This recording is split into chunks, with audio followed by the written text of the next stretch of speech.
өнөө үед одоо шинэ дэвшилтэт технологиуд бий болж үүнийг одоо боловсралд үр дүнтэй нэвтрүүлснээр одоо сурах үйл ажиллагаанд бол хувьсал одоо гарах нь гарцаагүй болж байна. Хиймэл оюун аж үйлдвэрийн одоо 4-р хувьсгалын өнөө үед бол боловсролын салбарт одоо тэр тусмаа дээд боловсролын салбарт их өөрчлөлт хийх одоо тийм шаардлага тулгарч байна. Энэ одоо шаардлага бол юуны өмнө бол сурах үйл ажиллагааг өөрчлөх явдал. Тэгэхээр зэрэг одоо бидний уламжлалт энэ сургалтын арга барил бол өнөөдрийн одоо энэ техник технологийн хөгжсөн энэ нийгэмд бол тохирохгүй талаар одоо аль 1960-аад оны сүүл үеэс эхлээд одоо дэлхийн судлаач одоо эрдэмтэд бол хэлж одоо анхааруулж исэн байх нь өөрөөр хэлэх юм бол энэ одоо бидний энэ уламжлалт сургалтын систем маань өөр одоо аж үйлдвэрийн хувьсгалын үед бол тохирсон ийм одоо 200 гаруй жилийн одоо түүхтэй массад зориулагдсан ийм одоо систем ээ. Тийм учраас үүнийг бол одоо өөрчлөх шаардлагатай гэж. Тэгэхээр үүнийг бол дэлхийн одоо олон улс орнууд хүлээн зөвшөөрч боловсролын системдээ бол өөрчлөлт хийж эхэлсэн байна. Тэгэхээр одоо энэ боловсролын хөгжлийн чиг хандлага тийм ээ өөрчлөлтийн одоо гол анхаарлаа төвлөрүүлж байгаа зүйл бол бие даан суралцах үйл ажиллагаанд өөрөөр хэлэх юм бол оюутан суралцагчдыг хэрхэн одоо оновчтойгоор бие даан зорилготойгоор ухамсартайгаар бие даан суралцах ухаанд сургах явдал бол чухал болж байна гэсэн үг. Тэгэхээр зэрэг багш нар маань багшийн одоо функцд бол оюутныг бие даан сургах үйл ажиллагааг дэмжих, чиглүүлэх ийм одоо функц бол нэмэгдэжээ.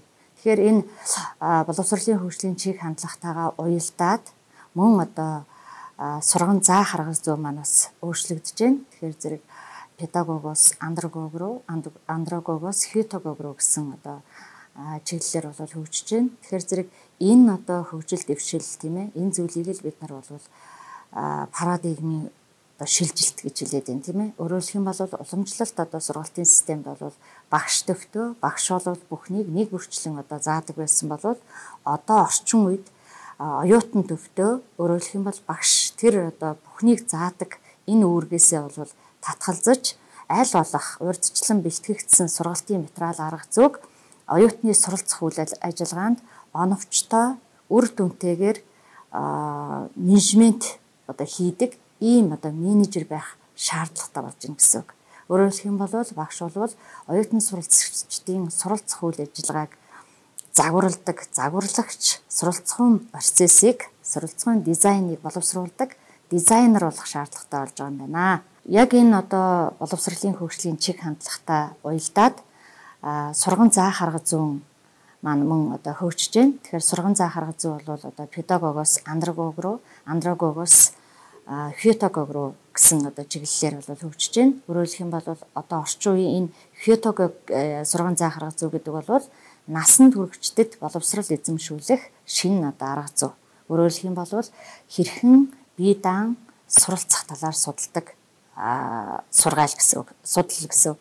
За тэгэхээр зэрэг багш бол үүнийг дагаад мэрэгжлийн өндөр одоо мэдлэг чадвартай байхаас гадна технологийн одоо өндөр мэдлэг чадвартай байх шаардлагатай болж байна. Мөн одоо педагог сурган заа харгас зүүн одоо чадамжийг бол эзэмссэн байх шаардлагатай болж байна. Тэгэхээр үүнтэй холбоотойгоор Монгол Улсын багшийн хөгжлийн албанаас шинжлэх ухааны технологийн их сургуулийн нээлттэй боловсролын албатай одоо хамтарч их дээд сургуулийн багш нарт одоо зориулж профессор багш нарт зориулж ийм одоо 6 цуврал сургалтыг бол зохион байгуулж байгаа юм байна. Үүнд одоо хөдөө аж ахуйн их сургууль бол эхнийхэн сургалт болох багшлагуугаас суралцахуйд шилжих сургалтыг шилжилтийг хурдсах нь хэмээх одоо сургалтанд бол 10-аад багш одоо хамрагдсан байгаа. Энэ одоо сургалтынхаа хүрээнд бол суралцахуйн дизайныг одоо хэрхэн боловсруулдаг, түүнийг сургалтанд одоо хэрхэн ашиглаж байгаа талаар мөн одоо сургалтын идэвхтэй арга зүйнуудыг хэрэгжилж байгаа талаар одоо сурсан мэдснээ багш нар маань түгээж байгаа. Ингээд одоо энэ хүү бидний одоо хүргэж байгаа энэ сургалтын арга барилуудыг судалж өөрсдийн сургалтын үйл ажиллагаандаа бас нэвтрүүлэхийг та бүхнээсээ уриалж байна.